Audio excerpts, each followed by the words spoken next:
كانی کورد ئەم لە حکوومەت و لە پەرلەمانی عێراق تەنسیقیان چوونە لە سەرچوونیەتی ئیشکردن لەسەر ڕەوشی ئێستا بە تایبەتی مەسەلەی پەسەندکردنی بودجە و کێشانە لە هەرێمی کوردستان ئەگوزارێ. میوانداری بەڕێز ئاڵا تاڵابانی سەرۆکی فراکسیۆنی یەکێتی نیشتیمانی کوردستان لە پەرلەمانی عێراقمان کردووە.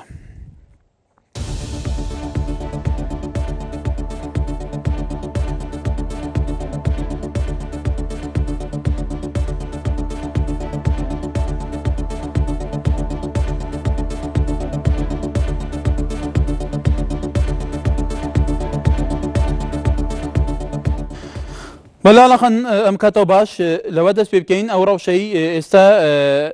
لە هەرێمی کوردستان ئەگوزارێ بە تایبەتی لە بەغدا مەسەلەی بودجەی 2016 کە لە بابەتە گەرمەکان ئەو پرسە بەرەو چێ گەیشت؟ سپاسانەکەم. وەڵا بەتەکید حاڵی حازری مەسەلەی بودجەی عێراق بە شێوەیەکی گشتی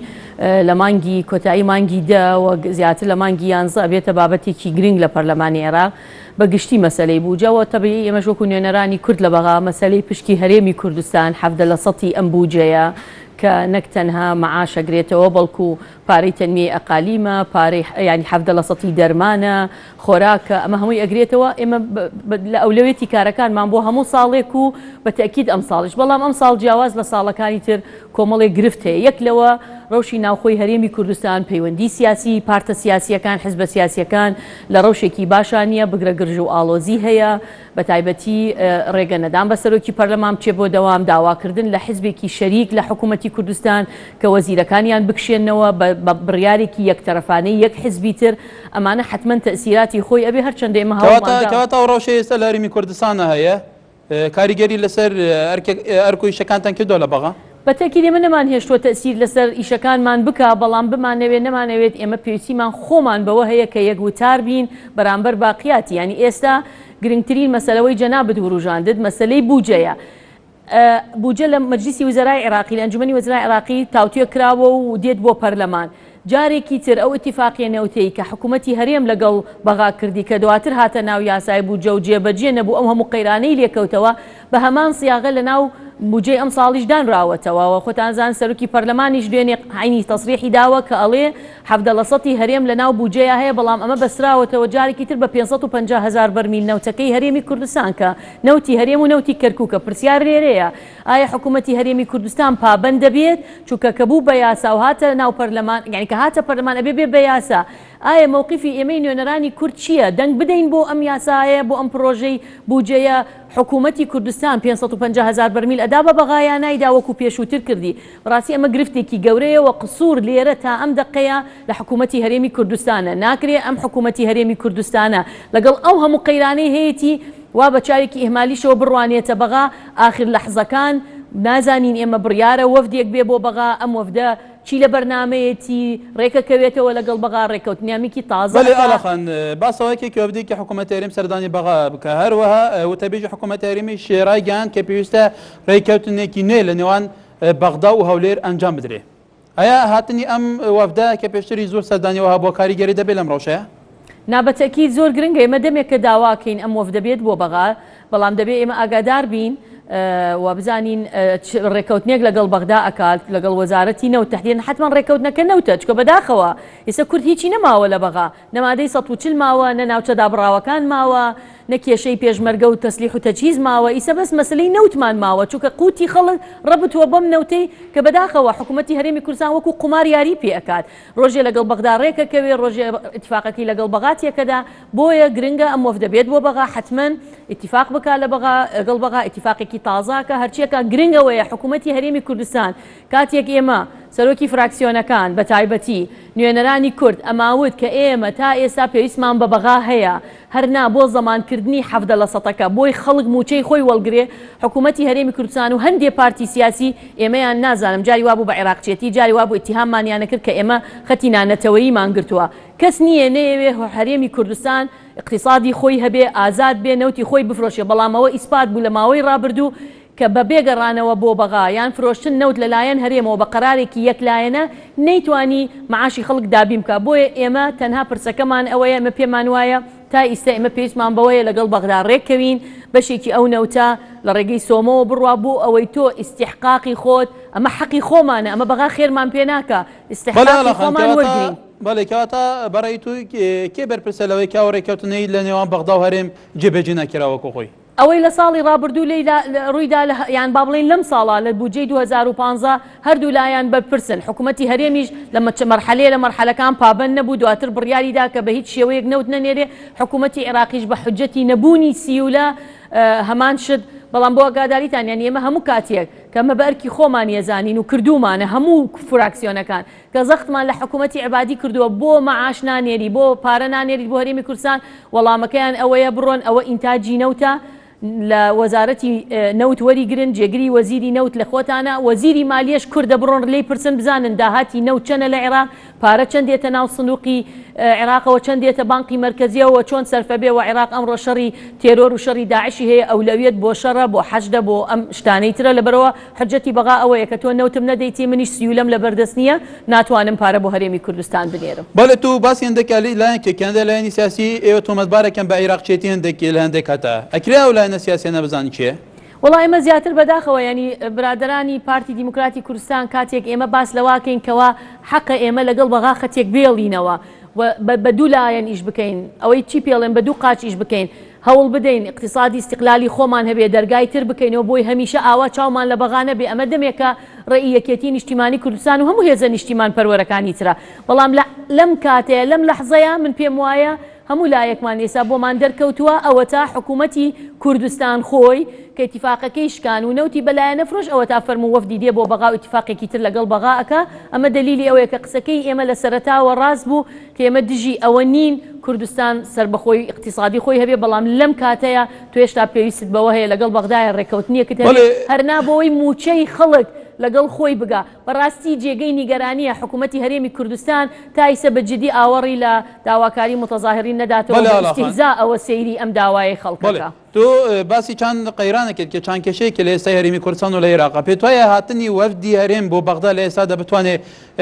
ئیتیفاقێکی جێبێ ئەم بتوانێت خۆتویەکی ئیجابی تر بێ لەی پێشتر من نازدانم قسە بکەم چکە من نازام ئەسڵەن بەرنامەکەیان چییە ینی ئەجێواگادار نینە لە هاتنەکەیان نەخێر ئێمە ئاگادار نین ئێمە هەتا جاری پێشوش کە هاتن کۆ ئەتیفاقەکانیان کرد و ڕۆشنەوە ئێمە دواتر زانیمان کە ئیتیفاقەکە چی بووە اینجا ئێمە هەوڵماندا بۆ ئاگاداریتان ئیتیفاقی 2015 ئیمزا نەکرابوو لە بینی حکوومەتی هەرێم و لە بینی حکوومەتی ناوەندی ئێمە لە پەرلەمان کردمان بە یاسا و داخڵمان کرد لە ناو بوجە بوو بە یاسا بۆی بەغدا ئیلزام کەین 17% بدا و خۆشیان حکوومەتی هەرێم زۆر باش دەزانن جەنابی کاک نێچیروان سەرۆکی حکوومەت و جێگرەکەی جەنابی کاقوبە دەستخۆشیان لێکردین و سوپاسیان کردین کە ئێمە توانیمان ئەو ئیتیفاقە لە ناو بوجە جێگە بکەینەوە ببێ بە یاسا و کوردستان استحقاقی خۆی وەرگێ بەڵام دواتر بەو شێوەی ڕۆژ حقیقەتەن ئێمەی سەجارێ نازانین بەغدا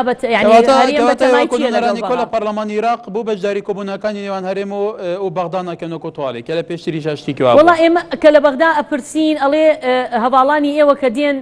ینی داوا ناکەن ئێوە بەشدار بن لە کۆبوونەوەکان مەرج نییە ئێمە هەمومان بەڵام من پێم وایە هەر نەبێ دەبێت کاکارامی شێخ محەممەد وەکو جێگری سەرۆکی پەرلەمان کە نوێنەرایەتی هەموو کوت لە کوردیەکانەکە ئەمڕۆ نوێنەری هەمومانە لە هەیئەی ڕیاسی پەرلەمان و ئەو بەرپرسە لە هەموو یاسایەک لە بە یاسای بوجەشەوە دەبێت ئاگاداری ناوەڕۆکی کۆبوونەوەکان بێ و بەشداری هەموو کۆبوونەوەکان بکات. لەسەر پستی جێگیری سەرۆکی پەرلەمان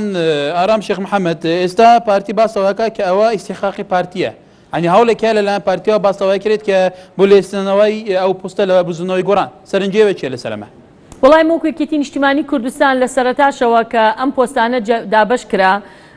پارتی دیموکراتی کوردستان پێیان باش بوو ئەم پۆستە لەگەڵ برادرانی گۆڕانە تاوتێ بکەن و ینی برادرانی گۆڕان وەریگرن ئێمە دژینە وەستاینەوە تەنها من ئێساش لە بیرمە من داوام کردوتم باشە ئێوە ئەم پۆستە هی ئێوەیە و ئەیدەن بە گۆڕان دیار بوو ئەوە ڕێکەوتنێک بوو کاتی خۆی لە نێوان ئەوان بەڵام ئێمە نەک دژینەوەستاینەوە بەڵکو هەموو فراکسیۆنی یەکێتی دەنگمان بە کاک ئارامدا ببێ بە جێگری سەرۆکی پەرلەمان و ئێستاش لە من بەرەکەی ئێوە ئەیڵێم کاک ئارام باشترین کەسایەتیە نوێنەری ئێمە بکات لە ناو پەرلەمان و ئێمە پشتیوانین و پشتگیری لێکەین و بە هیچ شێوەیەک لەگەڵ لابردنی کاک ئارامی شێخ محەممەد نین و بەڵام ئەو پرسە بیرتان نەچێ پرسێکی تەنها کوت لە کوردیەکان نییە کاک ئارام دەنگی پەرلەمانی هێناوە ئەبێ جارێکی تر لە ناو پەرلەمان دەنگی بۆ بدرێتەوە بۆ مانەوەی یا لابردنی من دڵنیاتانەکەمەوە کوتلەکانی بەغا بە شیعە و سونەوە و بە ئێمەش وەکو یەکێتی و گۆڕانیشەوە هەمومان لەگەڵ ئەوەین کە کاکاران بمێنێتەوە و باشترین ئەدایی هەبووە لە ماوەی ڕاوە کەواتە بە پێی ڕێککەوتنە سیاسیەکان کە ئەنجام دراوە کۆتۆی لەوە پۆستە بە ئیتیفاقی لایەنە کوردیەکان دراوە بە ئارامی شێخ محەممەد ناتوانێت هەر بەو ئیتیفاق جارێکی دیکە لێ بسێتێتەوە ئەوە ئەگەر هەموو کتلە کوردیەکان بتوانین جارێکی تر هەموو بەغا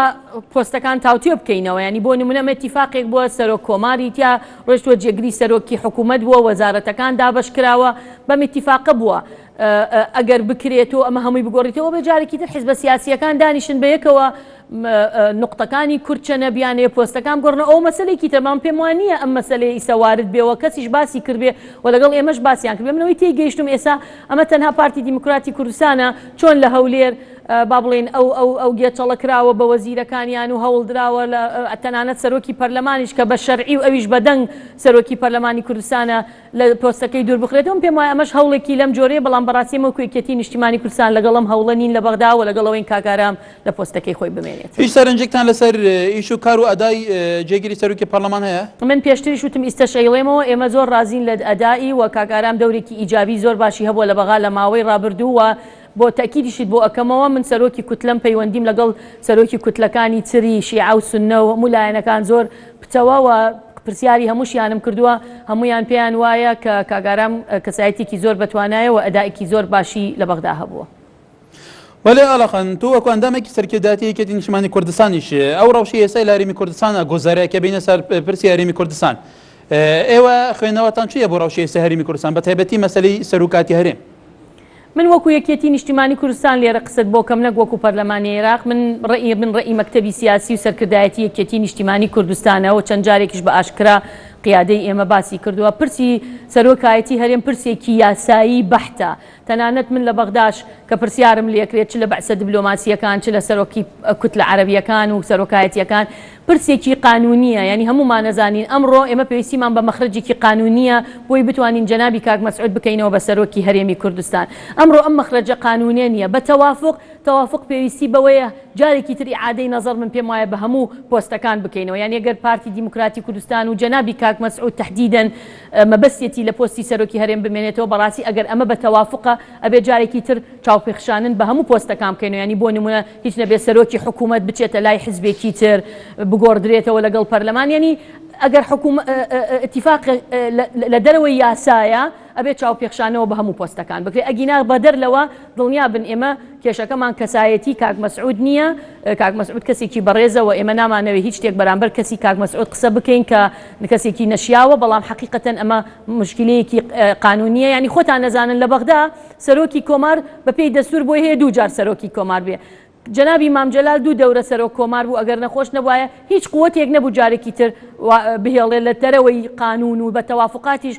جەنابی مامجەلال جایەکی تر بێ بە سەرۆک کۆماری عێراق ئەمەش هەمان کێشەیە ینی دوو جار جەنابی کاک مەسعود سەرۆکی هەرێم بووەوە 2 ساڵیش بە ئیتیفاقێکی ئێمە و ئەوان بۆی تازە کراوەتەوە بەڕاستی ئەمە ئیتیفاقێکی قانونی ئەوێت یان مەخرجێکی قانونە بێ و مەخرجی قانونی تا ئێستا خۆتانزان پەرلەمان نەیتوانیوە کوردستان بەڵام لە سەدۆکو نیچیروان بازانی جێگیری سەرۆکی پارتی دیموکراتی کوردستان ڕاگەنێ کە لەبەرەوەی هیچ بەدیلێک نەبووە و مەسعود بارزانی بۆ هەڵبژاردنەکان پێویستە ئەم 2 ساڵەش سەرۆکاتی هەرێمی کوردستان لای مەسعود بارزانی بێ ئەم قسەیەک ئەتیادیە و ئەتیفاق هەڵەگرێ ینی ئەگەر وەکوتم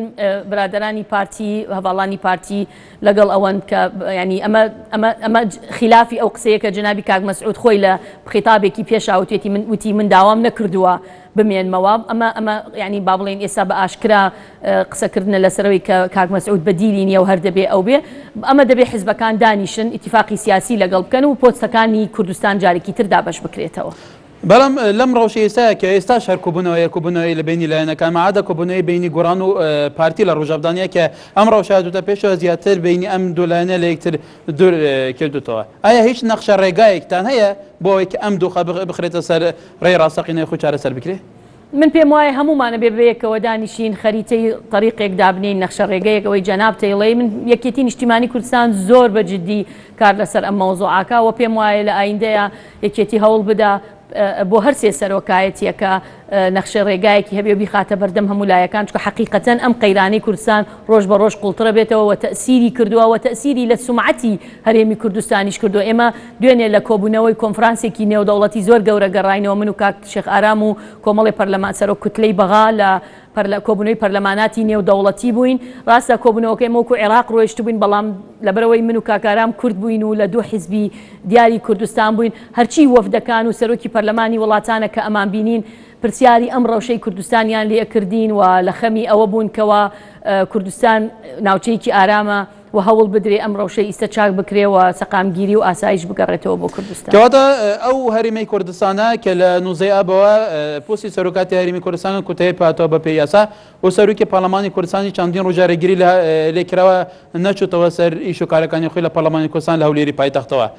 پێت وایە لەم سەروبەندەیە دوو سەرۆکاتی گرنگ لە هەرێمی کوردستان غیابن لە جێبەجێکردنی ئەرکەکانی وەکو سەرۆکی ئەم دوو دامەزراوەیە. هەرێمی کوردستان دووخەکە بەرە چێ بە؟ نادە من وەکو باسم کردیانی ئەمە ئەرکێکی نیشتیمانی هەموو حیزبە سیاسیەکانە پارتی دیموکرات یەکێتی نیشتیمانی گۆڕان حیزبە ئیسلامیەکان هەموو حیزبە نیشتیمانیەکان تەنانەت ئەوەی ئەگەر یەک کورسیشی لە پەرلەمان هەبێ خەمی کوردستان خەمی هەمومانە لە هەمووی گرنگتر داواکاری خەڵکە لە هەمووی گرنگتر ئەم مەسەلەی حەلکردنی معاشە بۆیە ئێمە حەقیقەتەن ئەڕوانینە هاتنی ئەم وەفدە بە گرنگیەوە بەڵام بە مەرجێک ئەم وەفدەی کە دێ بۆ بەغا بە نیازێکی پاکەوە هات بێ مەبەستی بێت ڕێکەوتنیەکی جددی لەگەڵ بەغا بکە بۆی هیچ نەبێ بۆ ماوەیەکی دیاریکرا و زمانی گەیشتنی معاش بۆ خەڵک بکە. من چەند جارێک لە کۆبوونەوەکانمان لەگەڵ جەنابی سەرۆکی حکوومەت و کابینەی حکوومەتی هەرێمە ئەم قسەم کردووە بۆ ئێمە بتوانین ڕێکەوتنی نەوتیە تاقەیە هەرچیەکە 50 ساڵ لەگەڵ تورکایەک ئینجا بکەین کە من خۆم سیقەم پێی نییە. من ئەم پرسیارم لە جەنابی سەرۆکی حکوومەت کردوتمە تۆ سیقەت هەیە ئەم ڕێکەوتنامە بەردەوام بێ و تێتی نەوەڵا لەوانەیە هەر ڕۆژێک تورکیا پەشیمان بێتەوە بۆ نەتوانین ئێمە ساڵێک بە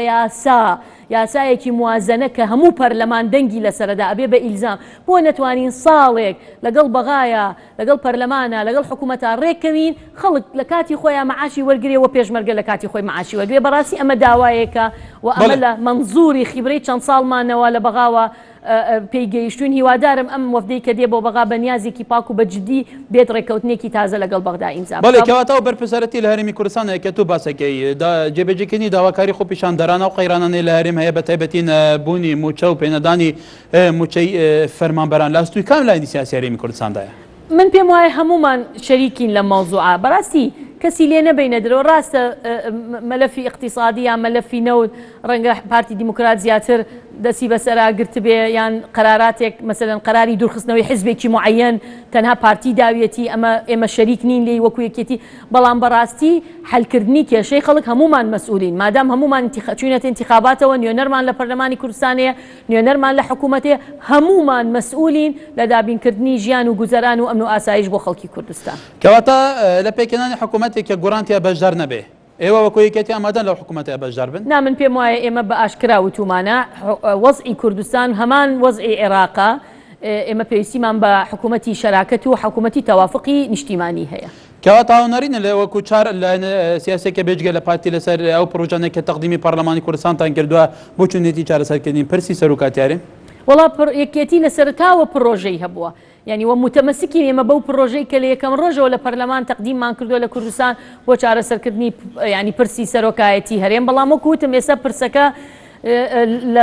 لە ڕێیاساییەکە و لە ڕێڕەوە قانونیەکەی خۆی لای داوە ئەگە پێویستی بە تەوافق ئەمەش پێویستی بە چارەسەر و ڕێگەیەکی تازە و بە پرۆژەیەکی تازە هەیە. بەڵێ وەکو تۆڵێک کە پارتی مەلەفی اقتصاد بەرەوە باە ئێوە وەکو یەکێتی نیشتیمانی کوردستان ئاگاداری مەلەفی اقتصادی بە تایبەتی مەسەلەی نەفتن؟ من خۆم زۆر ئاگاداری ئەو مۆزوعی کوردستان نیم حقیقەتەن مەلەفی اقتصادی ئێمە شتە عامەکان نەزانین بۆ خۆتان نەزانن ئەوەی پەیوەندی بەغا بێ ئێمە تەفاسیلی ئەندامێکی سەرکردایەتی یەکێتی نیشتیمانی کوردستانە یەکێتی ئاگاداری ئەو مەلەفەیە؟ وەڵا ئێمە تا حدێک ئەبێ واقع قسە بکەین هەندێک لە شتەکان نەزانین بەڵام ئەمە معنای وانە ئێمە ئاگاداری تەفاسیلی مەسەلەی اقتصادین با وازحتر قسە بکەین مەسەلەی نەوت و فرۆشتنی نەوت و ئەو عەقدانەی ئەکرێ و ئەو سەفقانەی کە ئەکرێ نەخێریەکێتی ئاگای لە هەندێکێتی ئاگای لە تەفاسیلەکەی هەمووی نییە بەڕای من ئەمە ڕای شخصی خۆمە. بەڵێ ئاڵاخان پێشتر یەکێتی نیشتیمانی کوردستان چەند بەرپرسێکی پارلەمانتارێکی و ئەندامێکی سەرکردایەتی لەسەر ڕەخنەگرتن لە پارتی دیموکراتی کوردستان سزادرا سەرنجیوە لەسەرەمە. وەڵام من ئەمەوێ سپاس دەکەم بۆ پرسیارە چکە بۆ خۆتان نەزانن ئێمە دەیان پەیج و سەفحە بەناومان کراوەتەوە و بەداخەوە ئەزانین کێشی لە دوایە من تەنانەت ئەو پەیجانی کە بەناو منەوە ئەزانم کێش ئەیفا بەڕێوە بەڵام گرنگ نییە من تەنها پەیجێکی تایبەتی خۆم هەیە ڕسمیە ئەوە تعبیر لە خۆمەکە من هیچ لێدوانێکم دژی ئەو برادرانەمان نەداوە کە ئازادانە بیرۆڕای خۆیان دەربڕە چ خات و وەسفێت چ کاگۆران من پێم وایە ئەوە ئەندام پەرلەمانە حەسانەی هەیە و بۆی هەیە بەڕای خۆی بە ئاشکرا قسە بکە وەسفێخانیش ژنێکی نیشتیمان پەروەرە لەبەرەوە من احترامم بۆ ڕێی حزب هەیە حزب ئەگەر پێیان بڵێ زیاد ڕۆیشتون بەڵام من خۆم وەکو ئاڵاوەکو هەواڵێکی هەردووکیان پێم وایە ئازادن و تعبیریان لە ڕێی زۆربەی قاعدەی یەکێتی نیشتیمانی کوردستان ئەمە لە چارچێ پەیڕە و پرۆگرامی یەکێتی ڕێگە پدراوە کە بەرپرسەی رەخنە لەلایەنێکی دەربکرێت کە چۆن کارگەری مەکتەبی سیاسی ئەمە ئەم دوو بەرپرسە سزادراوە من پێم وایە ئەمە مەکتەبی سیاسی خۆی قەراری لێدا و دوای ئێمە ئەنجومەنی ناوەندیشمان هەیە ینی ئەوان نەتوانن لەسەر ئەوان ئەو دەستگایەن یا ئەو مؤسسەیەن کە ئەتوانن مڕاقبەی جێبەجێکردنی پەیڕەوی ناوخۆی یەکێتی بکەن. بەڵێ تو وەکوتی کێوە سەردانێکی دەرەوتان کرد بۆایە و ئێستا کە کورد لە هەرێمی کوردستانە لە شەڕێک لە دژی داعشەیە و باستەوەیەکێک کە دامێکی نێودەوڵەتی بە کورتەیە ئایا و ڕەوشەی لە هەرێمی کوردستانە ئەگوزارێکە بوتە مانشێتی ڕاگەاندنی زەبەلاحی جیهان بوتە یەکێک لەو پرسانێکە لە ناوەندە گرنگەکانی جیهان باز دەکرێت ئەمە تا چەند تەئسیر لەسەر ئەو یارمەتی وڵاتان هەیە بۆ هەرێمی کوردستان؟ نا حتما تأثيري زۆر هەیە ینی من لێتان ناشارمەوە ئەمێ بە سەراحەت هەنێ قسە بکەم تەنانەت هەندێک لەو دەوڵەتانەی کە چەکیشیان بۆ هەرێمی کوردستان ناردووە ئێستا مراجعەی حساباتی خۆیانەکەن ئایا ئەو چەکانە حقیقەتەن گەیشتوتە دەست هێزی پێشمەرگەی کوردستان یا حزبێکی معەیەن تەسەڕوفی پێواکە و ئەمە بە ئاشکرا لەگەڵمان باس کرا لەم کۆنفرانسەی جنێف. خاڵێکی تر ئەوەیە ئەم ڕەوشە نامستەقڕە مەسەلەن وەڵام نەدانەوەی داخوازی متەظاهرین ڕێگرتن لە بیر و ڕای ئازاد داخستنی بارەگای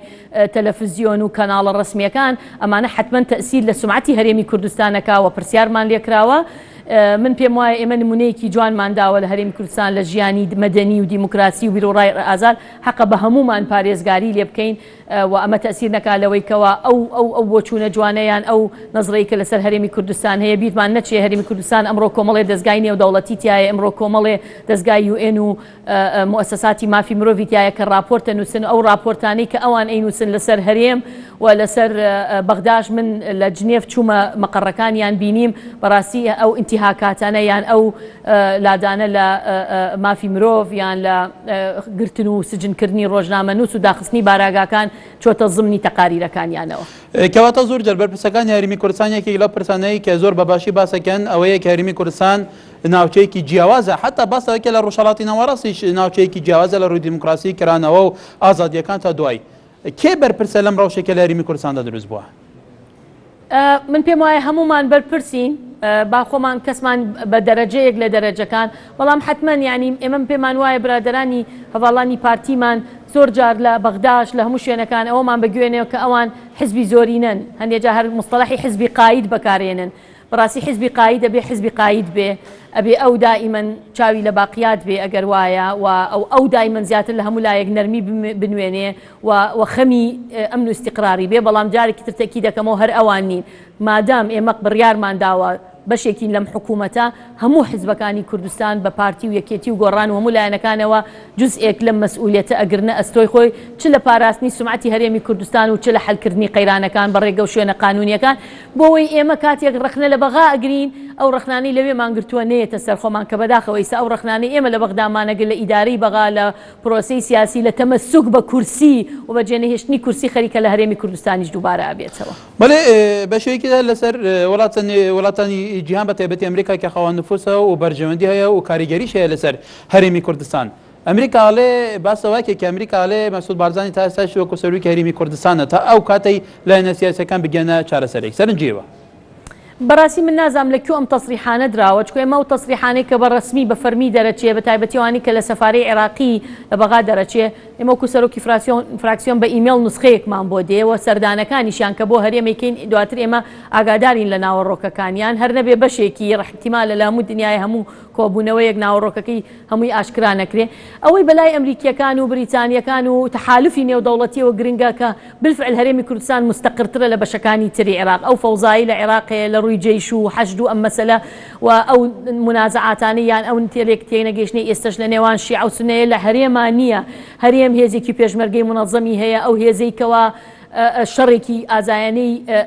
داعشەکە و تێرۆریستانەکە ئەوان پێیان باشە ئەم ئیستیقرارە بمێنێتەوە بەڵام پێم وان نییە ئەمریکیەکان تەداخلی ئیشی ئێمە بکەن چونکە چۆن ئێمە ناتوانین تەداخلی نە دەستور نە قەوانینی ئەوان بکەن ئەوانش ناتوانن تەداخلی قانون و دەستوری هەرێمی کوردستان بکەن ئێمە لەگەڵ ئەوانیشا باسمان کردووە کێشەی ئێمە کێشەیەکی یاساییە و مادام ئێستا ڕێگە یاساییەکان ڕێگە چارە نین بۆ حەلکردنی ئەزمەی سەرۆکایەتی هەرێم بە تەوافق دەبێ حەل بکرێت تەوافق یعنی تەوافقی هەموو لایەنە سیاسیەکانی هەرێمی کوردستان نەک لایەنێک و دوان لە دەرەوەی ئەوانی تر. کەواتە پێ وایە لە هەرێمی کوردستانە بە تایبەتی لەگەڵ بەغدا هەموو لایەنە سیاسەکان متتەفقن لەسەرەوەی بەیەک ئیرادە و یەک سیاست و یەک شێوەیە ئیشکردنی هاوبەشیان هەبێ؟